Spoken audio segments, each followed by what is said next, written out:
বন্ধুরা, আমি জয় বলছি যোরহাট আসাম থেকে। এখন বর্তমান আমি ঘরে আছি, যেহেতু আজকে 5 দিন আর 6 দিন হয়ে গেছে কাজে যাওয়া হয়নি। এখন বর্তমান পাটা অল্প মোটামুটি ভালোই আছে, যেহেতু কাজে যাওয়া হচ্ছে না, রেস্টে আছি। যেতে পাটা যদি আবার সেলাই টেলাইয়ের মধ্যে যদি ব্যথা পেয়ে যায় তো পরে দিয়ে আরও অল্প রিক্সি হয়ে যেতে পারে। তো তার জন্য কাজে যাওয়া হচ্ছে না। আর কাজে যাওয়া হয় নাও, যদি সাইডে একবার হলো ভিজিট করতে যাই কোনো সময়, কিন্তু আজকে একদমই যাইনি। যেহেতু আমার ছেলেটা যেটা কাজ করে ম্যানেজার দোকানের বর্তমান, যেহেতু তো সে কার একজনের বলে পা ভেঙে গিয়েছে, তার তার সাথে দৌড়াদৌড়ি কড়াকড়ি করছে, তার জন্য সে কাজে যাওয়া হয়নি। আর এখন বর্তমান তো আমি ঘরেই আছি। আজকে বাজারে গিয়েছিলাম বাইকটা চালিয়ে, বাজারে গিয়ে অল্প সবজি টবজি আনা হয়েছে। এখন ঘরের মধ্যে শুধু আমি আমার ওয়াইফে আছি। আর আমি তো কোনো কাজকর্ম করতে পারছি না, যেহেতু পাটা ঠিক হয়ে যাবে তারপরে। কিন্তু কালকে যাওয়ার কথা আছে, কালকে দেখি যদি পারি ওইখানেও গিয়ে একটা ব্লগ বানাবো সুন্দর করে। ল্যাংড়া পায়ে কাজে যেতে হবে, না হলে হবে না, মানে যেহেতু তার প্রবলেম হয়ে যেতে পারে তার লিগে। আর আপনারা কি করছেন, ভালো আছেন কি না? যেহেতু এখন বর্তমান পরিস্থিতি তো এত ভালো না, আমাদের এখানে পুরা বৃষ্টি বাদল খুব খারাপ যাচ্ছে।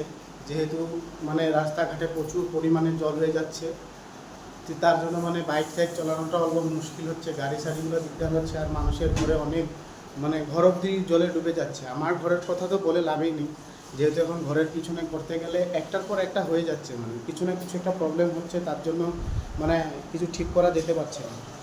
তার জন্য এখন দেখি আস্তে আস্তে যদি পরিস্থিতিটা যদি চেঞ্জ হয়ে যায়, ওয়েদারটা যদি চেঞ্জ হয়ে যায়, তারপরে ঠিক করতে পারবো। এখন যেহেতু তারপরে দেখা যাবে আমি আবার ওইখানে ঘর ঠিক করার পরে আমি ওইখানে চলে যাব, নিজের ঘরে চলে যাব।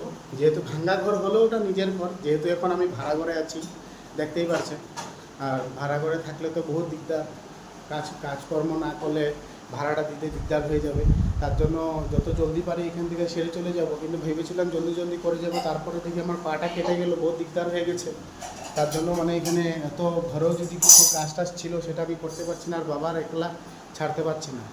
তো আর বাইরে কাজ গেলে কাজ করে আসলে সারাদিনে কিছু একটা টাকা পেলে তারপরে ঘরে যদি মানুষদেরকে কাজে লাগাই তারপরে সে টাকা দিতে পারবো, তার আগে তো দিতে পারবো না। তার জন্য ঘরেও কাজটা বন্ধ হয়ে আছে। তো যেহেতু সরকারের থেকে কিছু চাউনি পাওয়ার মানে হেল্প করেছে, না করাও না, করবে বলছে, দেখা যাক কী করে। এখন যেহেতু নিজের টাকাও তো ঘরের মধ্যে অল্প ইনভেস্ট করতে হবে, না হলে তো হবে না। আর আমরা যেহেতু যে কাজ করি ওই হিসাবে কাজে তো এত টাকা পাওয়া যায় না, মানে তাই যদিও ঘরের সাংসারিক জীবনে লোন টোন থাকে, এগুলা এগুলো মারতেই চলে যায়। তো আর কিছু করা যায় না। তার জন্য মানে এখন দেখা যাক, চেষ্টা করছি কী করতে পারি না করতে পারি। আপনাদের আশীর্বাদ, আপনারা সাপোর্ট করলে আমি কি জানি আগে বেড়ে যেতে পারি। আপনাদের ভালোবাসা, আগে তো জানতাম না সোশ্যাল মিডিয়াটা কী। আজকে বর্তমান আমি মোটামুটি কত 30-40টা দিনের মধ্যে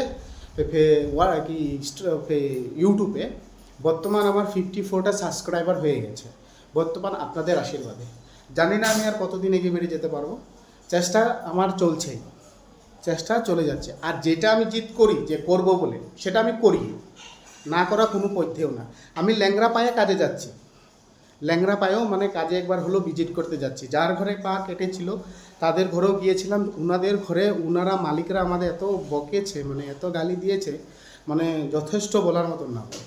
কাজে কেন গিয়েছি বা কেন আসছি, এই পায়ের মধ্যে রেস্ট করতে লাগে, বাইক কেন চলাতে লাগে, মানে এরকম ধরনের নানান কথা বলেছে। তারপর তো আমি বলেছি যে না, কাজে না আসলেও হবে না, কিন্তু ওনারা বলছে তুমি রেস্ট নিয়ে নাও, রেস্ট নেওয়ার পরে তুমি আস্তে ধীরে কাজকর্মে করবে, কিন্তু পাটা ঠিক না হলে আসতে লাগবে না, এরকম করে বলছে।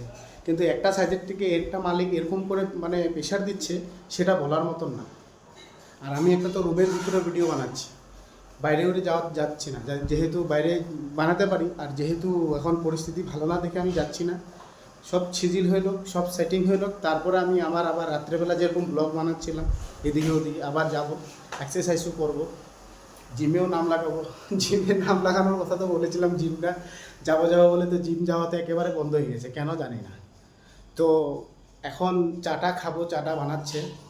আপনারা আপনারা চাটা খেয়েছেন কি না আমাকে কমেন্ট করে জানাবেন। আরও আমাকে ভালোবাসা দিবেন, যাতে আমি সোশ্যাল মিডিয়াতে আরও অল্প তাড়াতাড়ি যাতে আগে বেরিয়ে যেতে পারি। দেখি, আমি তো এমনি অ্যালুমিনিয়ামের কাজ করি, সেগুলো ভিডিও বানাই, যে বর্তমান। কিন্তু এখন যেহেতু দেখছি ব্লগও বানাই মাঝে মাঝে, তো লজ্জা করে কিছু লাভ নেই, তার জন্য এখন আমি এইসবও কাজে লেগে গেছি। তো দেখা যাক আরও কী করতে পারি। চলুন, বাই, টাটা।